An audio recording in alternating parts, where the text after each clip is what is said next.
Apa itu riya? Riya itu masih satu akar kata dengan ro'a yara, artinya melihat. Riya itu ingin dilihat orang, ingin dilihat bahwa dia orang baik, ingin dilihat bahwa dia orang soleh, dan dia tidak ingin dipuji Allah. Yang penting orang memujinya. Jadi riya ini lebih kepada hubungannya dan makhluk. Kalau hubungannya dengan Allah disebut dengan ikhlas. Ikhlas itu dari kata akhlasa yukhlisu, artinya memurnikan. Jadi makanya orang-orang Arab ketika memurnikan madu, jadi disebut dengan akhlastul asal. Artinya dia memurnikan madu dari kotoran-kotoran. Maka amal yang diterima oleh Allah adalah amal yang ikhlas karena Allah. Karena dia langsung sampai kepada Allah. Jadi seperti kabel ini. Jadi kabel ini penghubung. Jadi ketika sebuah amal ikhlas karena Allah, maka ikhlas ini menghubungkan langsung kepada Allah.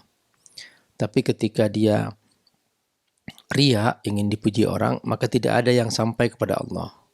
Karena itu nanti ketika dia di hari kiamat menghadap Allah, maka dia akan menuntut mana amalku. Maka kata Allah, tidak ada amalmu yang sampai kepadaku, kata Allah. Kan semua amalmu kan hanya ingin dipuji orang. Dan kamu sudah tercapai itu, dan sudah pujian sudah kau dengar, maka sudah tinggal aku lempar semua amal kamu ke neraka. Jadi Nabi bersabda dalam sebuah hadis bahwa ada 3 orang yang nanti akan dibangkitkan pertama-tama di hari kiamat. Salasun yub'atsu yaumal qiyamah. Yang pertama ahlul Quran, yang kedua ahlus sadaqah karena hartanya banyak, yang ketiga ahlul jihad karena dia kekuatan fisiknya dan keberaniannya sangat kuat. Yang ahlul Quran dia ingin dibilang qari. Kata Nabi waqad qila, dan dia sudah disebut sebagai seorang qari, hanya itu yang ingin diinginkan. Ketika menghadap Allah Subhanahu wa taala, maka kata Allah, tidak ada amalmu yang sampai kepadaku. Maka kamu berbohong kalau itu berbuat untuk aku, kata Allah. Kadzabta. Lalu kata Allah, al-kifinar, lempar ke neraka. Ini perhatikan, seorang ahli Quran. Yang kedua, seorang ahli sedekah. Dia melakukan itu mengaku bahwa dia ingin membantu orang lain karena Allah. Tapi kata Allah, kadzabta, kamu bohong. Allah tahu isi hatinya. Jadi ikhlas itu bukan pengakuan. Makanya sebagian ulama mengatakan, man qala bi annahu ikhlas fa ikhlasuhu yahtaj ila al-ikhlas. Siapa yang mengatakan aku ikhlas, berarti ikhlasnya perlu diikhlaskan lagi. Maka dia disebut oleh Allah, kadzabta, kamu bohong. Lalu alqi finnar, kata Allah, lempar ke neraka. Yang ketiga, seorang ahli jihad, dia mengaku bahwa aku telah berperang di jalanmu ya Allah sampai aku mati syahid. Darahnya masih basah. Itu kata Allah, kadzabta, kamu bohong itu. Kamu enggak pernah melakukan itu karena aku, kata Allah. Kamu melakukan itu supaya kamu dibilang pemberani, supaya kamu dibilang orang kuat, supaya kamu dibilang pahlawan. Waqad qila, dan sudah disebutkan bahwa kamu seorang pemberani. Waqad qila. Maka semua pengakuan kamu bohong, kadzabta. Kata Allah, alqi finnar, lempar ke neraka. Jadi amal sebaik-baik apapun di mata manusia, ketika diperbuat itu karena riya, maka ditolak oleh Allah Subhanahu wa taala. Makanya dalam Al-Quran Allah menyebutkan wa ma umiru illa liya'budullah mukhlishin lahuddin. Jadi ikhlas di situ bahwa amal yang Allah perintahkan adalah amal ikhlas, amal karena Allah Subhanahu wa taala. Tapi mungkin berarti kita tidak boleh untuk memamerkan harta yang kita miliki itu dalam bentuk apapun. Nah, apakah memamer-mamerkan suatu nikmat yang kita miliki ya? Nikmat itu macam-macam. Ada nikmat iman, nikmat yang paling tinggi. Ada nikmat kehidupan. Di bawahnya lagi ada nikmat harta. Ya, kalau nikmat iman adalah nikmat yang paling tinggi, karena banyak orang berani mengorbankan hidupnya demi iman. Kalau nikmat kehidupan, dia di bawahnya nikmat iman, dan dia di atasnya nikmat harta. Makanya banyak orang berani mengorbankan harta demi hidup. Ya, ketika dokter memvonis dia harus membayar mahal untuk kesehatannya, maka dia berani bayar berapapun gitu. Ya, berarti nikmat harta itu nikmat yang paling bawah. Nah, nikmat yang paling bawah ini ya sebetulnya dikatakan nikmat kalau itu digunakan untuk ketaatan kepada Allah. Tetapi kalau digunakan untuk berbuat maksiat kepada Allah, maka itu akan menjadi bencana gitu. Nah, apakah dengan memamer-mamerkan harta itu sebagai bukti bahwa dia orang sukses? Tidak, karena harta ini adalah rizki, dan terserah Allah. Allah membagi-bagi rizki kepada hamba-hambanya. Boleh jadi seseorang yang mungkin secara pendidikan nampak biasa saja, tiba-tiba dia menjadi orang kaya raya. Mungkin juga seseorang secara pendidikan tinggi, tapi karena dia takdirnya miskin, maka dia tidak kaya. Maka memamer-mamerkan harta tergantung sudah niat ya, tergantung niat itu. Kata Nabi, innamal a'malu binniyat. Setiap amal tergantung niatnya. Kalau niatnya dia misalnya memamerkan harta untuk supaya orang-orang termotivasi bekerja keras misalnya, supaya dia juga bekerja keras, nah boleh jadi itu dianggap sebagai motivasi. Tapi kan yang tahu niat itu Allah Subhanahu wa taala.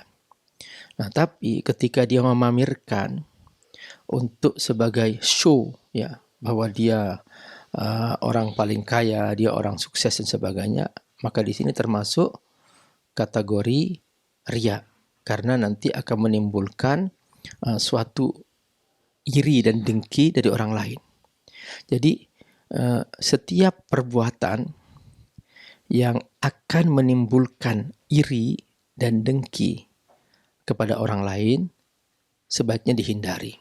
Ya, boleh jadi seorang berniat benar, tetapi karena caranya salah, maka menimbulkan kebencian dari orang lain. Misalnya, aku pamerkan harta untuk supaya orang lain datang kepadaku untuk minta sedekah dariku dan sebagainya. Nah, tetapi cara memamerkannya bukan untuk dia berbagi, tapi cara memamerkannya untuk menunjukkan bahwa dia supaya dilihat oleh orang lain kaya dan sukses misalnya.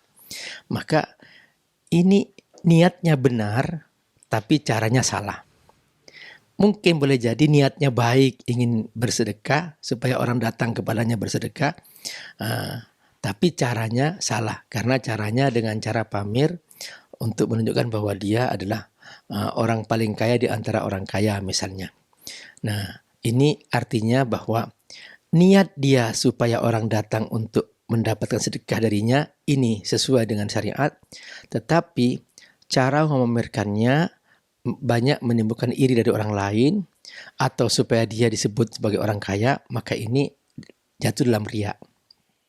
Nah, cara seperti ini sebaiknya dihindari. Kenapa? Karena pertama, dia akan jatuh dalam suatu kemaksiatan riya, dan Nabi menyebutkan wariya'u asyirkul asghar, dan riya itu syirik kecil. Yang kedua, banyak menimbulkan orang lain nanti akan cinta harta. Apalagi misalnya dia seorang tokoh agama misalnya, yang di mata orang dia sebetulnya bukan pengusaha misalnya. Nah, kalau seumpama dia seorang pengusaha, memang bidangnya dia usaha deh. Tapi kalau seorang tokoh agama, istilahnya dia memamerkan hartanya, maka nanti akan menimbulkan prasangka yang kurang baik dari jamaahnya misalnya. Hal seperti ini sebaiknya dihindari gitu. Jadi tokoh agama itu identik dengan ya ketawaduan, kerendahan hati dan sebagainya. Boleh jadi ya seperti Nabi Sulaiman. Dijadikan contoh misalnya. Kalau Nabi Sulaiman memang seorang nabi, itu pertama. Yang kedua, Nabi Sulaiman didesain oleh Allah dia untuk berhadapan dengan raja, ya. Untuk berhadapan dengan raja atau ratu, ketika itu Ratu Bilqis, ya. Gitu. Maka untuk menandingi Ratu Bilqis ini, Allah mendesainnya dia juga dengan apple to apple, yaitu kerajaan dan kerajaan gitu. Makanya Nabi Sulaiman memohon kepada Allah, Rabbi habli mulkan la yanbaghi li ahadin min ba'di. Ya Allah, beri aku kerajaan yang tidak pantas orang akan mendapatkannya setelah itu. Dan itu adalah babnya apa? Babnya bab dakwah gitu. Jadi supaya apple to apple, karena berhadapan dengan Ratu Bilqis yang dia juga kerajaan, punya pasukan, maka Allah SWT untuk menjadikan penyebab Ratu Bilqis supaya dapat hidayah, maka Allah tampilkan Nabi Sulaiman sebagai seorang raja ketika itu. Jadi kalau seseorang misalnya seorang tokoh agama berdalil dengan Nabi Sulaiman, kayaknya di sini termasuk al-qiyas ma'al farik batil. Artinya bukan konteksnya hal ini disebutkan sebagai dalil gitu. Kalau kita sekarang kan babnya istilahnya bab sebagai ya da'i ilallah, ya berdakwah kepada Allah. Apalagi jemaah-jemaah kita itu banyak yang tidak mampu dan sebagainya gitu. Kecuali memang kita mendesain diri kita sebagai pengusaha sejak awal, memang dia kaya duluan gitu, setelah itu dia berdakwah, itu silahkan. Tapi kalau seumpama memang ya memang kita memang dalam kondisi memang tidak mampu dan sebagainya ya, tapi kemudian Allah buka, nah itu perlu klarifikasi, perlu penjelasan, dan hindari cara-cara pamer. Karena apa? Cara-cara pamer itu bisa menimbulkan kesalahpahaman kepada jemaah yang kita hadapi. Ya, ingat ini dalam konteks bahwa posisi kita siapa, positioning kita ini sebagai siapa. Entah dia misalnya ada seorang pejabat misalnya ya, dia itu waktu sebelum menjabat dia tidak kaya. Begitu menjabat maka dia kemudian kaya raya gitu ya. Nah, boleh jadi kayanya dia mungkin dari hasil usaha dia dan sebagainya. Tapi dalam konteks seperti itu akan menimbulkan prasangka. Nah, seandainya dia biasa saja, misalnya diam-diam dan sebagainya, mungkin tidak pamer, itu oke-oke aja. Tapi ketika dia pamer dengan kekayaannya misalnya, boleh jadi akan menimbulkan prasangka-prasangka. Maksudnya apa? Bahwa hindari hal-hal yang menimbulkan prasangka buruk. Ya, supaya kita bisa menjaga keagungan agama ini, keagungan iman yang kita miliki.